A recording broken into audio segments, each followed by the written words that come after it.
Logos. El más antiguo calendario romano era lunar solar. Tenía 304 días, y se dividía en 10 meses. Se conjetura que tuvo su origen en el calendario lunar griego, que, a su vez, tuvo su origen en el calendario lunar babilónico. Según la leyenda, fue instituido en el año 738 antes de la era cristiana por Rómulo, primer rey de Roma, que gobernó entre los años 753 y 716 antes de la era cristiana. El nombre de cada uno de los 4 primeros meses era Martius o Marzo, Aprilis o Abril, Maius o Mayo, y Junius o Junio. Martius aludía a Marte, dios de la guerra. Aprilis aludía a Afrodita, diosa del amor, la belleza y la fertilidad. Maius aludía a Maya, diosa de la primavera. Junio aludía a Juno, reina de los dioses, del hogar, del matrimonio y de la mujer. El nombre de cada uno de los 6 meses siguientes era Quintilis, que significaba quinto, Sestilis, que significaba sexto, September, que significaba séptimo, October, que significaba octavo, November, que significaba noveno, y December, que significaba décimo. El segundo rey de Roma, Numa Pompilius, que gobernó entre los años 715 y 672 antes de la era cristiana, agregó 2 meses, que sumaban 50 días. El año tuvo, entonces, 354 días. Los meses agregados fueron llamados Januarius o enero, que fue el primer mes del año, y Februarius o febrero, que fue el último. Januarius aludía a Jano, dios invocado en el comienzo de actividades importantes. El primer día de cada mes era dedicado a él. Februarius aludía a Februa, antiguo festival de la purificación. Por ser enero el primer mes, el mes Quintilis ya no fue el quinto, sino el sexto. Sestilis ya no fue el sexto, sino el séptimo. Septiembre ya no fue el séptimo, sino el octavo. Octubre ya no fue el octavo, sino el noveno. Noviembre ya no fue el noveno, sino el décimo. Y diciembre ya no fue el décimo, sino el 11º.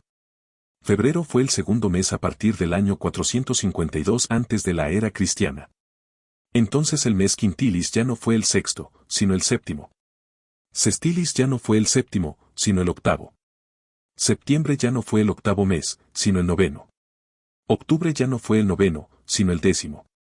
Noviembre ya no fue el décimo, sino el 11º. Y diciembre ya no fue el 11º, sino el 12º. Los antiguos romanos tenían una rara superstición, creían que los números pares eran portadores de maleficios. Precisamente un año de 354 días tenía un número par de días, y para que tuviera un número impar, se agregó un día. Fue agregado a enero. El año tenía ahora, por consiguiente, 355 días. También por aquella supersticiosa creencia, originalmente todos los meses tenían un número impar de días, excepto febrero, que tenía 28 días, pero no importaba. Precisamente porque en ese mes se celebraba el festival purificador, propicio para evitar maleficios.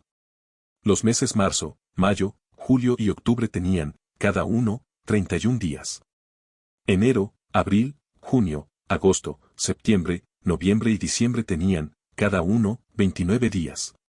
Un año de 355 días era menor que el año solar. La diferencia equivalía aproximadamente a 10 días y 6 horas. Entonces, en determinado tiempo, ya no había correspondencia entre calendario lunar y sucesión de estaciones climáticas del año. Con el fin de que la hubiera, se intercalaba un nuevo mes, cada 2 años. Quienes debían intercalarlo eran los pontífices, que eran autoridades religiosas, miembros de un colegio presidido por un Pontifex Maximus o Supremo Pontífice. Empero, los pontífices, por motivos políticos, intercalaban 3 meses cada 4 años, y resurgía la no correspondencia entre calendario lunar y sucesión de estaciones. En el año 46 antes de la era cristiana, el cónsul y dictador perpetuo Julio César solicitó al astrónomo y matemático griego Sosígenes proponer un nuevo calendario romano que pudiera regir no solo en Roma, sino en todos los territorios sometidos a ella, y que no pudiera ser alterado por los pontífices, ni requiriera periódicamente días o meses adicionales con el fin de que correspondiera a la sucesión de estaciones. Sosígenes propuso un calendario solar, en el cual el año tenía 365.25 días. Julio César aprobó ese calendario, que fue llamado Juliano. Julio César lo decretó en el año 46 antes de la era cristiana. Comenzó a regir el 1 de enero del año 45 antes de esa misma era. Este año tuvo 445 días. Los días adicionales corrigieron el error del abolido calendario lunar solar. En el año 44 antes de la era cristiana, el mes quintilis, que era el séptimo mes, fue denominado Julius, nombre del cual deriva Julio, en honor a Julio César. En el año 8 antes de esa misma era, el mes estilis, que era el octavo mes, fue denominado Egastes, nombre del cual deriva agosto, en honor a Augusto, el primer emperador romano. El calendario juliano incurría en un error de un día en cada periodo de 128 años. En el año 1582 de la era cristiana, cuando se había adelantado 10 días, fue sustituido por un calendario decretado por el Papa Gregorio XIII. Este calendario incurría en un error de un día en cada periodo de 3300 años. Los 10 días fueron eliminados del mes de octubre de aquel mismo año. En ese calendario, noviembre conservó el estatus de mes 11º, aunque su nombre significara noveno mes. Hubo emperadores romanos que cambiaron el nombre de los meses. Por ejemplo, Calígula llamó Germanicus, un notable militar romano, a septiembre. Nerón llamó Neroneus a abril, Claudius a mayo y Germanicus a junio. Domiciano llamó Germanicus a septiembre y Domitianus a octubre.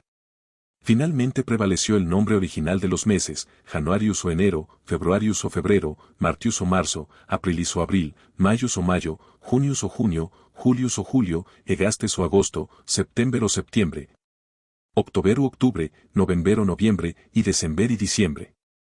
Postscriptum. El calendario juliano original no dividía el mes en semanas. La división fue introducida por el emperador Constantino y, en el siglo IV de la era cristiana. Probablemente la división del mes en semanas se originó en Babilonia, cuyo calendario lunar dividía el mes en 4 partes, de 7 días cada una.